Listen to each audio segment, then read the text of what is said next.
آپ ایک خطیب بھی ہیں، ادیب بھی ہیں، دانشور بھی ہیں، اسکالر بھی ہیں، تو آپ نے اپنی اس کے ساتھ آپ کاروباری بھی طبقہ کے ساتھ آپ کا تعلق ہے، ماشاءاللہ خود بھی کاروبار کرتے ہیں، اور آپ نے دین کو ذریعہ معاش نہیں بنایا. آپ نے اپنی اولاد کے بارے میں کیا سوچا؟ ہر انسان سوچتا ہے کہ میں اس کو تاجر بناؤں گا، سائنسدان بناؤں گا، سیاستدان بناؤں گا یا عالم دین. آپ نے اپنی اولاد کے بارے میں کیا سوچا؟ بابر بھائی ایک بات میں ضرور آج کہنا چاہتا ہوں آپ کے توسط سے اور آپ کے چینل کے توسط سے، کہ کئی مرتبہ انسان علماء کی تقریریں سنتا ہے اور اس وقت اس کے جذبات انگیخت ہوتے ہیں، مشتعل ہوتے ہیں، اور وہ کہتا ہے آج کے بعد میں نے اپنا یہ بچہ دین کے لیے وقف کر دیا. پھر ہوتا کیا ہے، کچھ عرصہ گزرتا ہے، وہ بچہ حفظ بھی کر جاتا ہے، وہ بچہ عالم دین بھی بن رہا ہوتا ہے، لیکن وہی باپ، وہی ماں جنہوں نے اس کو دین کے لیے وقف کیا تھا، اس کو کیا کہنا شروع کر دیتے ہیں؟ نکمہ، نکارہ. جی جی. آپ یہ بات بتائیں کہ وہ جو جذبات فوری آئے تھے، اس کے نتیجے میں آپ نے بچے کو حافظ قرآن عالم دین آپ نے بنایا ہے. جی جی. تو پھر آپ اگر اپنے کسی بچے کو عالم دین اور حافظ قرآن اچھی فیملی کے بنانا چاہتے ہیں تو آپ نے اس سے کمائی کی امید نہیں رکھنی. بابر بھائی سب سے بڑا فتنہ یہ ہے کہ ایک بچے کو آپ عالم دین تو بنا لیتے ہیں، پھر اس کو کہتے ہیں یہ ویلا ہے، یہ نکارہ ہے، یہ کما نہیں رہا. جی جی. تو دین کے لیے اگر متمول گھرانوں کے لوگ اپنے بچوں کو اللہ کے لیے وقف کرنا چاہتے ہیں تو پھر ذہن میں ایک پلاننگ یہ بھی کریں، ہم نے لائف ٹائم اس سے آؤٹ پٹ کمائی کی صورت میں نہیں لینا، وہ تو اپنے قبر کے لیے لینا ہے. آپ نے شروع میں بھی بات کی کہ ہر تعلیم کو برائے تجارت نہیں بنانا چاہیے اور تعلیم برائے تربیت ہونی چاہیے. لیکن ہونا یہ دیکھیں نا دینی طلبہ، میں مثال دے رہا ہوں، معاشرے میں انقلاب کیسے آئے گا؟ جب متمول گھرانوں کے لوگ اپنے بچوں کو، سارے کو نہیں میں کہتا، جی جی، اپنے بچوں میں سے ایک بچے کو دین کے لیے وقف کریں، اور کیا وہ ساری زندگی اس ایک بچے کی فیملی اور اس کا نان نفقہ نہیں اٹھا سکتے؟ اگر ہر گھر اور فیملی میں سے ایک بندہ یہ ڈیووٹ کر دیا جائے، لیکن اس کو پھر یہ نہ کہا جائے. پتہ ہوتا کیا ہے، میں آپ کو اپنے دینی طلبہ جو ہمارے ہم اثر ہیں، میں آپ کو ان کی مشکلات بتاتا ہوں. صحیح. کہ ہمارے والد صاحب نے ہمیں دین کا طالب علم بنا دیا، لیکن ہمیں بعد میں تانے بھی دیے کہ تو کماتا نہیں ہے، یا کیا کماتے ہو، یا کیا کماتے ہو، تمہارے پہ بوجھ ہو. تو پھر اس کا مطلب یہ ہے کہ آپ نے جو اس کے 20 سال انویسٹمنٹ کی تھی دین کی، آپ نے ضائع کر دی. اب آپ نے اس کو مکمل کاروبار کی طرف ڈال دیا. آپ کو پتا کئی مرتبہ یہ تو اللہ کی وجہ سے، اللہ کی عطا میں یہ سمجھتا ہوں کہ ہم نے دینی تعلیم کو اور کاروبار کو، میں اور ابسام بھائی ساتھ ساتھ، اور یہ میں آپ کو بات بتاؤں، یہ بڑا مشکل کام ہے.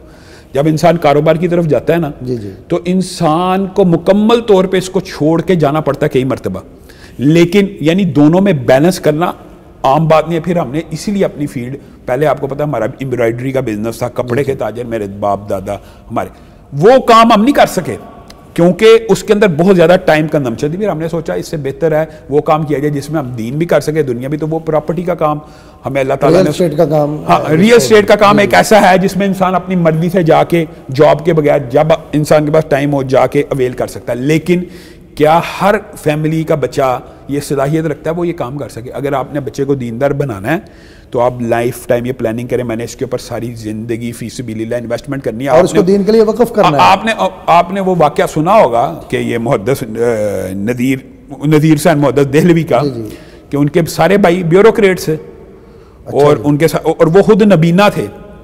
تو وہ جب ان کی والد اور والدہ نے بارے فوت ہوئے، ان کو والدہ کو خواب ہے، ان کا والد فوت ہو گیا تو ان کی والدہ کو خواب ہے جو مجھے فائدہ اس بچے سے مل رہا ہے نا، یہ نبینا یہ رات کو سجدے کرتا ہے، یہ اٹھ کے دعائیں کرتا ہے میرے لیے، میرے بارے باقی بچوں سے تو کبھی ٹھنڈی ہوا بھی نہیں آئی قبر میں، اور اس کی وجہ سے میرے قبر میں درجات بلند ہوتے ہیں. تو اگر انسان نے انویسٹمنٹ کرنی ہے اپنی لائف آفٹر کے لیے، اربوں سال کی زندگی کے لیے، پھر اس بچے کو دین کے لیے وقف کر دیا جائے. میں یہ نہیں اللہ معاف کرے دینی طبقے کو کہہ رہا کہ قرآن سے کمائی نہیں کرنی چاہیے یا قاری نہ کرے، لیکن بنیادی طور پہ ایسے ادارے، ایسے خاندان پیدا ہونے ہی چاہیے جو اپنے ایک بچے کو دین کے لیے اس طرح وقف کر دیں کہ ساری زندگی، جس طرح میرے دادا ضرورلائی نے میرے والد صاحب کو ساری زندگی مدرسے سے کھانا نہیں کھانے دیا، اسپیشل کھانا لے کے جاتے تھے، روزانہ سیالکوٹ سے کھانا آتا تھا، روزانہ ایک بندہ مختص ملازم تھا گجرانوالہ میں کھانا لے کے آتے تھے. اس کا مطلب یہ اس طرح کے اثار اور نیت اور قربانیوں سے دین پھیلے گا، پرورش کرے گا. مدارس کے بچوں، اس طرح کے کام سے علامہ احسان پیدا ہوں گے بے شک. اور میں یہ اللہ معاف کرے مدرسے کے بچوں کو کنڈیم نہیں کر رہا، نہ ان کی حوصلہ شکنی کر رہا ہوں، ان کو کمائی کرنی چاہیے، ظاہر ہے وہ استاد بنے ہیں اس کو، لیکن میری خواہش یہ ہے کہ جو دین کا طالب علم ہو وہ دین کی بجائے بزنس اور سبسٹیچیوٹ اس کے پاس موجود ہونے چاہیے، کمائی کے دیگر مواقع اس کو ہنر ایسا ہونا چاہیے کہ وہ دین کا کام پورا للہ فلہ کرے اور کمائی کہیں اور سے کرے. ہوتا کیا ہے اب طنز و تشنیع اللہ معاف کرے مقصود نہیں ہے، لیکن ایک مسجد کا مولوی ہے یا خطیب ہے، وہ مسجد کی انتظامیہ سے تنہا لیتا ہے. آپ ایمانداری سے بتلائیں مسجد کی انتظامیہ والا بندہ کوئی سود کا کام کر رہا ہے، وہ سود کے اوپر جمعہ پڑھائے گا؟ مشکل ہے، بہت مشکل ہے، بہت مشکل ہے. اور اگر وہ مولوی خود کفیل ہوگا، خود کمائی کرتا ہوگا، اس کو کسی کی پرواہ نہیں ہوگی. آپ علامہ شہید کے اندر جو سب سے بڑا وصف ہے، آپ بتائیں کیا وہ حق گوئی اور بہادری نہیں تھا؟ ایسے ہی ہے، وہ بے باکی، وہ میں خودداری سب سے بڑی بات ہے ان کے اندر، خودداری تھی. کس وجہ سے تھی؟ کہ وہ خود تاجر تھے. ہاں یہ بات میں کہنے کا اللہ معاف کرے، میں کبھی بھی مذہبی طبقے کو، ہم ان کے خادموں میں سے ہیں، علماء کو طعن و تشنیع کرنا مقصود نہیں ہے، لیکن یہ جرت بتائیے کسی عالم دین میں کیسے پیدا ہوتی ہے کہ ضیاء الحق آخری تقریر بھی، جو آخری تقریر ہے، اگر صرف انسان وہی سن لے کہ اس وقت کے ڈکٹیٹر اور آمر کے سامنے کہہ رہے ہیں کہ تو اندرا گاندھی کے سامنے جا کے لمبا لیٹ گیا اور تو کہتا سیاچین پہ گھاس نہیں اگتی، گھاس تو تیرے سر پہ بھی نہیں اگتی. یہ بھی انڈیا کو دے دو. اور مجھے ایک بات بتائیں، آج کے دور میں اگر آپ علامہ شہید کی تقریر لگائیں تو کیا آپ یہ تصور کر سکتے ہیں کہ آج کے دور میں کوئی ایسی تقریر کر سکتا ہے؟ لگانا ہی جرم ہے.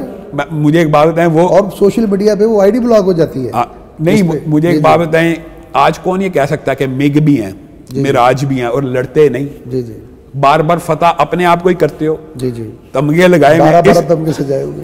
اب آج ہم میں سے، میں بھی، آپ بھی، ہم یہ بات کہیں تو ہمیں کہاں پہ پھینک دیا جائے. کہنے کا مطلب یہ ہے کہ یہ جرت اور بہادری، یہ قوت گویائی. اور میں ضمنی طور پہ بات آئی ہے، ابو جان کے اندر نا بہادری کی صرف تقریروں میں نہیں تھی. کئی مرتبہ یہ ہوتا ہے کچھ لوگوں میں صفت ہوتی ہے تقریر میں بہت بڑی بات کہہ دی اور بعد میں سنبھالی نہیں گئی. ایسے ہی ابو جان کی تردید بھی کر دیتے ہیں، مکر بھی جاتے ہیں، یو ٹرن بھی لے لیتے ہیں. یہ تو ہمارے موجودہ حاکم کی بھی ایک صفت ہے کہ یو ٹرن لیتے ہیں. اب میں آپ کو ایک بات بتاتا ہوں، واقعہ ذہن میں آ گیا. رانا شفیق پسروری صاحب تب اس وقت ہمارے گھر میں تھے، تو ابو جان کو پتہ لگا کہ اس طرح ایک گاڑی پھر رہی ہے بڑی مشکوک. تو ابو جان دیکھیں رانا صاحب موجود ہیں یا زبیر ہوتا تھا، ان کو ساتھ لے کے جا سکتے. میرے ابو اکیلے ریوالور لے کے ان کے پیچھے چلے گئے. تو رانا صاحب نے کہا کہ لاما صاحب مینوں نال لے جاندے، یعنی تسی اکیلے ہو چار. ابو کہتے میں انہوں نے گورنر ہاؤس تک چھڈ کے آیا، یعنی ان کے پیچھے گاڑی دوڑائی، وہ بھاگے. تو یہ جو جرت تھی نا، یہ ان کی ذاتی زندگی کا بھی خاصہ تھی. یہ نہیں کہ صرف تقریر میں کہا. مجھے ایک بات بتائیں کہ ابو جان نے یہ جرت و بہادری کے کچھ ایسے اللہ کی طرف سے کلمات ہوتے ہیں، میرے ذہن میں وہ تقریر آ گئی ہے. کہتے ہیں لوگ اپنے اپنے اعمال لے کے اللہ کی بارگاہ میں پیش ہوں گے اور مجھ سے پوچھا جائے گا کیا لے کے آئے ہو، تو میں کہوں گا میں شہادت کی چادر لے کے آیا ہوں. بتائیے ایک زندہ بندہ جب یہ الفاظ کہہ رہا ہو اور اس کو اس کا مطلب ہے کہ یہ بھی ادراک ہے کہ میرے ساتھ کیا ہونے والا ہے. یعنی ایک آدمی یہ کہہ سکتا ہے کہ میں اللہ کو کہوں گا میں شہادت کی چادر لے کے آیا ہوں، اس کا مطلب یہ وہ شہید نہیں ہوئے، شہید ابھی زندہ ہیں، ان کو کیا پتا. اور ان کے الفاظ یہ تھے اس تقریر میں کہ کوئی بستر پہ مر جاتا ہے، کوئی ایڑیاں رگڑ کے مر جاتا ہے، کوئی سڑک میں ٹرک کے نیچے آ کے مر جاتا ہے، لیکن اصل موت وہ ہے جو اللہ کے دین پہ چلتے ہوئے آئے کہ خون کا قطرہ زمین پہ گرے تو آسمان سے مغفرت کی ندا آ جائے. شہادت کی خواہش کرتے رہے، شہادت کی دعا کرتے رہے. خود جنت البقیع کے اندر بیٹھ کے عبد المجید ندیم نے، آپ نے ان کی تقریر سننے کی مشہور واقعہ بتایا کہ مجھے خبر ملی، وہ اپنی تقریر میں یہ دیوبندیوں کے عالم دین تھے، انہوں نے بتایا کہ مجھے خبر ملی نا کہ بم دھماکہ ہوا تو میں بڑا مطمئن تھا. اچھا جی. میں بڑا ریلیکس تھا کہ کچھ نہیں ہونا علامہ صاحب کو کچھ نہیں ہوگا. وہ آئے بھی عیادت کرنے. کہتے جب مجھے خبر ملی نا صدام کا طیارہ بھی اتر آیا، سعودیہ کا طیارہ بھی اتر آیا، تو مجھے اگلے دن میں نے پڑھا کہ سعودیہ کے طیارے کا علامہ صاحب نے انتخاب کیا کہ میں سعودیہ جاؤں گا. کہتے میرے دین میں وہ دعا آ گئی کہ جناب رسول اللہ صلی اللہ علیہ وسلم کے بیٹے اور جناب انس، حضرت ابراہیم کی قبر بھی نا ابو کی قبر کے جو ایکچوئل جو بندہ جاتا ہے نا، میں نے وہ ابو کی قبر کا مجھے بالکل ایسے ہی یاد ہے جیسے میں اب بھی جاؤں تو سیدھا ادھر قبر پہ کھڑا ہو جاؤں. انس بن مالک اور حضرت ابراہیم وہ جو نبی کریم کے بیٹے ہیں، ان کی قبر کے احاطے کے اندر ابو کی قبر ہے. تو عبد المجید ندیم کہتے ہیں جب میں نے سنا نا کہ یہ سعودی عرب جا رہے ہیں تو میرے ذہن میں وہ دعا آ گئی کہ یہ احسان اللہ دیر کی دعا قبول ہونے لگی ہے. اور کہتے ہیں کہ جب میں ان کی قبر کے اوپر گیا تو مجھے قسماً کہتے ہیں کہ میں اسی جگہ پہ علامہ صاحب بیٹھے رو رہے تھے اور دعا کر رہے تھے، اللہ تعالیٰ یہ صحابہ کرام کا خطہ ہے، 10,000 سے زیادہ صحابہ دفن ہیں، اللہ یہاں پہ اگر ایک جگہ دے دے میرے جیسے بندے کو، تیری بارگاہ میں کیا کمی آئے گی. کہتے ہیں پھر میں نے جب دیکھا نا سعودیہ کے تو میں نے کہا انا للہ و انا الیہ راجعون، علامہ صاحب کی دعا قبول ہونے والی ہے. تو ان کی جرت کے اوپر تو میرے خیال میں آج بھی کوئی ایسا شک نہیں ہے. ناظرین، حضرت علامہ احسان الہی ظہیر شہید رحمۃ اللہ علیہ کے فرزند ارجمند جناب علامہ حشام الہی ظہیر حافظہ اللہ ہمارے ساتھ محو گفتگو تھے جناب علامہ احسان الہی ظہیر شہید رحمۃ اللہ علیہ. صرف ایک باپ ہی نہیں، ایک نڈر خطیب، بے شک بے باک ادیب اور جید عالم دین بھی تھے. ان کی جرت، ان کی بے باکی صفحہ کرتاس پہ لکھی جا چکی ہے. ان کی بہادری اور ان کی شجاعت کا ایک واقعہ مجھے بھی یاد آ گیا کہ جب مال روڈ پہ ختم نبوت کے حوالے سے جلوس نکلا، ختم نبوت کے پروانے اور دیوانے اپنی جانوں کو نچھاور کرنے کے لیے تیار تھے، اور پولیس نے، اداروں نے آگے لائن لگا دی کہ کوئی اس لائن کو کراس نہیں کرے گا، جو کرے گا اسے گولی مار دی جائے گی. لیکن صرف زبانی جمع خرچ نہیں بلکہ عملاً اپنی جرت، اپنی بہادری، اپنی شجاعت اور حب رسول صلی اللہ علیہ وسلم کا مظاہرہ حضرت علامہ احسان الہی ظہیر شہید رحمۃ اللہ علیہ نے مال روڈ کی سڑکوں پہ کیا. آگے بڑھے، لائن کو کراس کیا. نوجوانوں نے، آپ کے کارکنوں نے، ورکروں نے، پروانوں اور دیوانوں نے روکا کہ آپ آگے نہ بڑھیں، ہم اس لائن کو کراس کر کے گولی اپنے سینے پہ کھائیں گے. لیکن ختم نبوت کی خاطر حضرت علامہ احسان الہی ظہیر شہید رحمۃ اللہ علیہ نے اپنے کارکنوں سے پہلے، اپنے ورکروں سے پہلے اپنے سینے کو پیش کیا اور خود اس لائن کو کراس کر کے آگے بڑھے.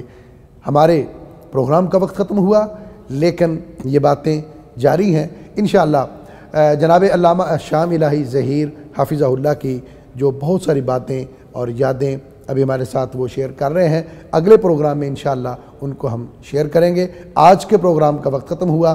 اگلے پروگرام میں دوبارہ ہم جناب علامہ شام الہی ظہیر حافظہ اللہ کے ساتھ حاضر ہوں گے. اجازت دیجیے. اللہ حافظ.